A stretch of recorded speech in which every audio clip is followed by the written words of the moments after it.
The fisheries sector in St. Kitts and Nevis is undergoing some new developments that are linked to the growth of other sectors, particularly an ever-expanding tourism product. As a result, more emphasis is being placed on seafood dining in hotel and restaurant industries. A successful fisheries sector will help to reduce foreign imports and result in benefits for locals. On July 16th, the Prime Minister, Dr. Denzel Douglas, paid a visit to some of the key sites where notable developments in fisheries are taking place. The first stop on this tour is at the Old Road Fisheries Complex, one of the main hotspots for commercial fishing in St. Kitts. But first, SK NIS was able to chat with a few of the fishermen who frequent these facilities and learn some more about ins and outs of their jobs. Some of the key ingredients in fisheries development are training programs through partnership with the FAO, special duties on equipment, and international aid, which has resulted in the introduction of a special device called a FAD, which makes attracting fish a lot easier. A FAD, it's a fish aggregating device. The short name is FAD. It's an object placed in the water in anywhere around 1,500 feet to about 3,000 feet of water, with one main buoy on top and a few objects. It could be coconut branches, pieces of nets attached to it, and the smaller fish will come around that, and then we'll fish around it and we'll get the bigger ones. So it's just like what I call it, like a little hotel there, where the small one then come and then the big one come and they eat them, everything, like something like that. But they are very effective once they are done properly, and they last for a long time. At just 23 years old, Roger Otley is the youngest fisherman at the complex and has been in the business for most of his life. He has his own ideas of how even more improvements can be made to help fishermen expand their profits. If they're taking the fish, then if the complex is taking the fish, them as the fisherman come and the fisherman land the fish at the complex. And then the complex market the fish, then it would have been better for the fishers. Yeah. So you prefer to sell directly to the complex? Yeah. Once the price, provided the price. Yeah, once the price is right, because I show you gas expensive and boat material as well expensive. The Prime Minister then met with some of the local fishermen and workers who maintain the complex and learned more about the progress being made in this sector as well as the challenges still to be overcome. The men had a few suggestions for additional measures that would make their contribution to this sector even more successful. Some of the ideas include an adjustment in marketing protocol, additional security for their boats and equipment, as well as expanded storage for large hauls. Our big problem is storage. Storage. Because right now we doing the fat fishing. And we catch a lot of the marlins, the marlin yellowfin. Those are not fish that you can sell every day. While also cold storage, CNC, best boy, and importing the same type of fish and we catching here. But because we don't have any storage, you got to try and get rid of them as soon as possible, so we ain't getting maximum dollar for the fish. I'm glad to know that you're increasing your catch of the pelagics in particular. In fact, I feel good to know that you're saying that you have a lot of yellowfin, tunas and so forth, because you're right, what is developing more and more as the tourist industry really grows and more of our restaurants are becoming improved. Of course, you know that a lot of these restaurants are using more and more of these types of fish. Some of us want to invest into bigger boats, and as we get bigger boats, we want to go further and further out. Station is right by us. And, sometimes we do have problem with the Dutch Coast Guard. Right. So we could get some kind of agreement work out with them. Right. We could do some fishing property which is safe. Well, what we're doing now, we are almost in the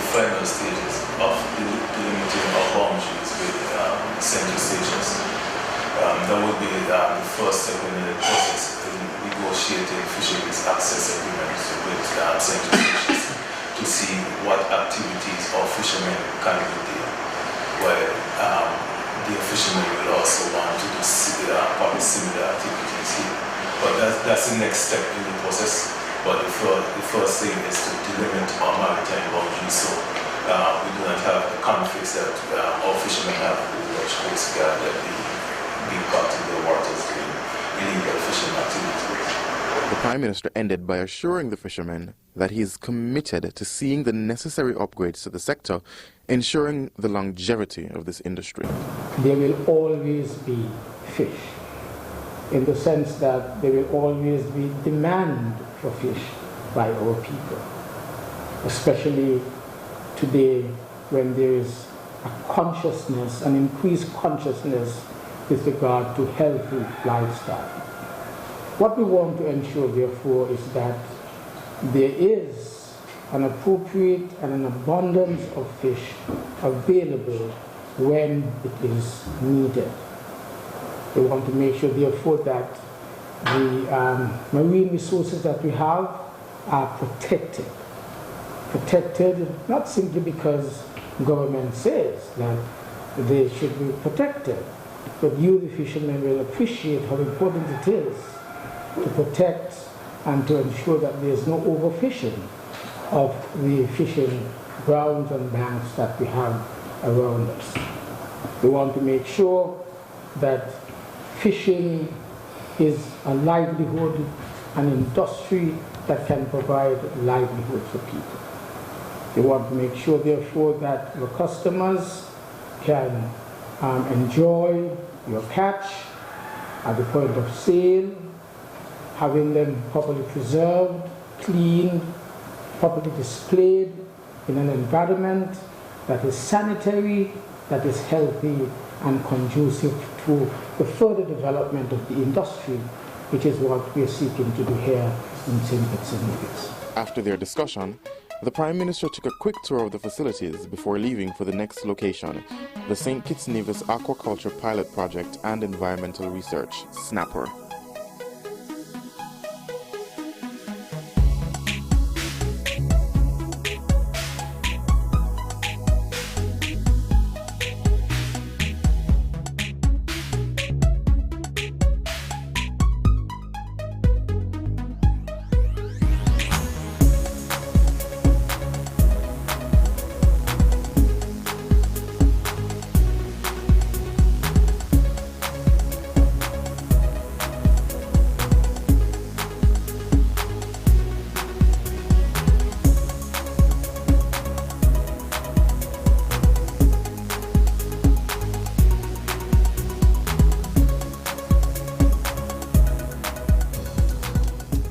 This is a private program where groundbreaking progress has been made in tilapia farming.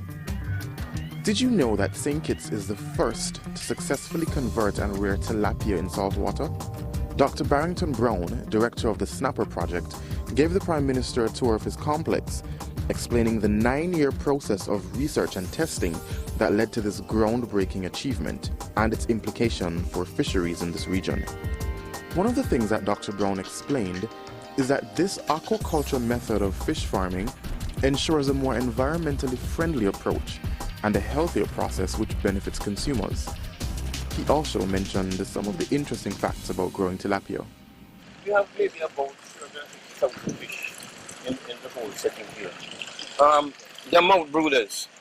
So what they do is one male will find at least 5 females. He will clean the bottom of the pond. She will lay their eggs on the bottom of the pond. Then he will go over them and fertilize them. Then she take them up in her mouth. And she will swim around with them for 14 days before they hatch out. So, yes. So we don't grow females internationally. You only grow males. Because while they are hatching and so on and so forth, they're not growing.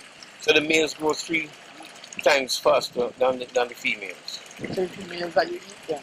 Yes, we eat the males, but they use the females as fish meal to make the males even grow faster, you know. Okay. So if you're coming back, don't come back as a female fish. Dr. Brown is in the process of scaling this project up to a commercial level, which will require significant investment by both private and public sector. Because we sent 10 pounds to St. Martin, and they gave it to 6 chefs, and they prepared it the way they wanted. And the report was that, can you provide a 20-foot container every 3 months? The same thing with woods in Antigua. So how do you think you're going to be able to scale up to that or something like that? Land and feed, that's all. The promiscuous, you know, the tilapia. One of those little tilapia like this can produce up to 400 or 500 young fish. So once you have the right environment and the right feed, you don't have a problem. Everything you see there, nearly 350,000 fish, is from 6 fish. We brought in 6 fish. To do the commercial side of it, do you think that this can be profited? Well, it's profitable everywhere. As a matter of fact, we have a better quality fish in St. Kitts. The taste is even better than the fish in the sea. We need funding that can provide the basics for developing the industry. I need to have more people to train, because snapper is really research, development, and training. And this is a production training unit you're seeing over here.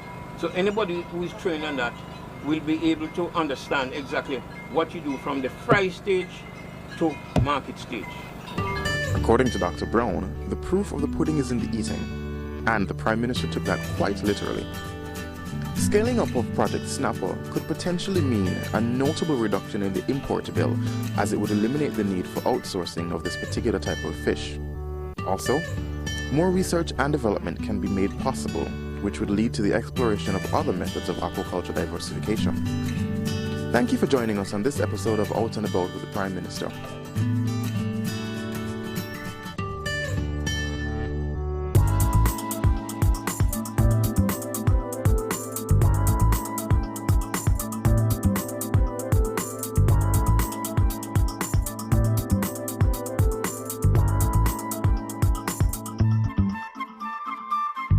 To stay up to date with what's happening in St. Kitts and Nevis? How about a place where you can get all important links for the government ministries? What about facts on St. Kitts and Nevis? Search no more. sknis.info is a one-stop shop to find exactly what you're looking for and more. Our website also connects you to our social sites like Facebook, Twitter, YouTube, Flickr, and SoundCloud. Go ahead, visit www.sknis.info and start exploring.